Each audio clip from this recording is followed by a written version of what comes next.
Hello दोस्तों, नमस्ते, प्रणाम। मैं कामनी शुक्ला स्वागत करती हूँ अपने यूट्यूब चैनल पर आप सभी का। दोस्तों, एक बहुत ही प्यारा दर्द भरा सोहर गीत है। एक दुखियारन माता रानी से विनती कर रही है।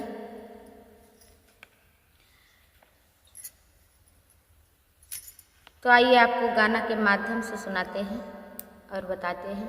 आप लोग पूरा गाना सुनिए तो समझ में आएगा कि औलाद नहीं है, इसलिए माता रानी से विनती कर रही है एक दुखियारन। तो कैसे विनती कर रही है आपको गीत के माध्यम से सुनाते हैं। और प्लीज़ अगर हमारे चैनल पर आप लोग नए हैं तो चैनल को सब्सक्राइब कर दीजिए ताकि गाने का नोटिफिकेशन आप तक पहुंचता रहे, अगर हमारा गाना आप लोगों को पसंद हो तो।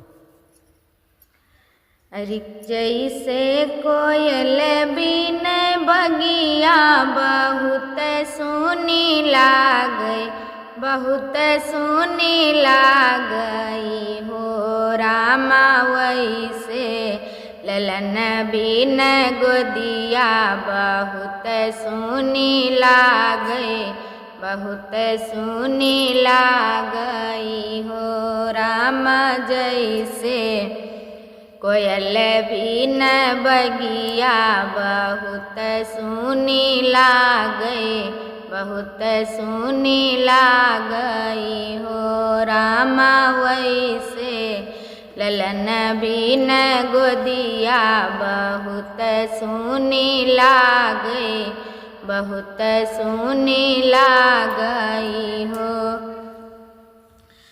अरे चंदा के बिन चंदनिया बहुत दुख पावई हो रामा, वैसे ललन बिन गोदिया हम ही तरसावई, हम ही तरसावई हो रामा।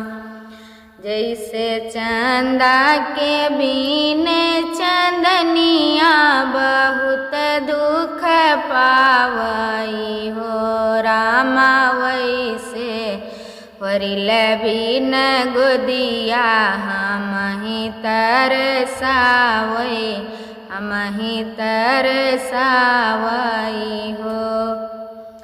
गौआ गिरौआ के सखिया हम ही मारै ताना, हम ही मारै ताना हो रामा, बिन रे होरिलवा के गोदिया वै घर से निकारई, घर से निकारई हो।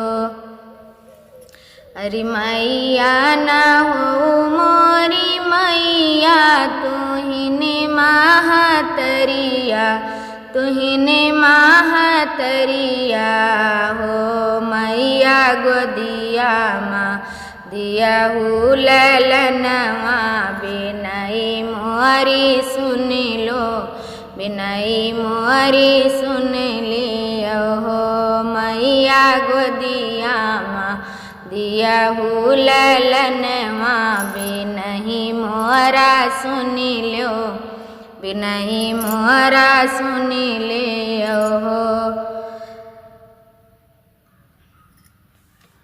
सुनी के सखिनी केरी बोलिया, जिगर मोरा फाटई, जिगर मोरा फाटई हो मैया। दियहु ना हम कालनवा, नहीं तो मारी जाबई, नहीं तो मारी जाबई हो मैया। दियहु ना हम कालनवा, नहीं तो मारी जाबई, नहीं तो मारी जाबई हो।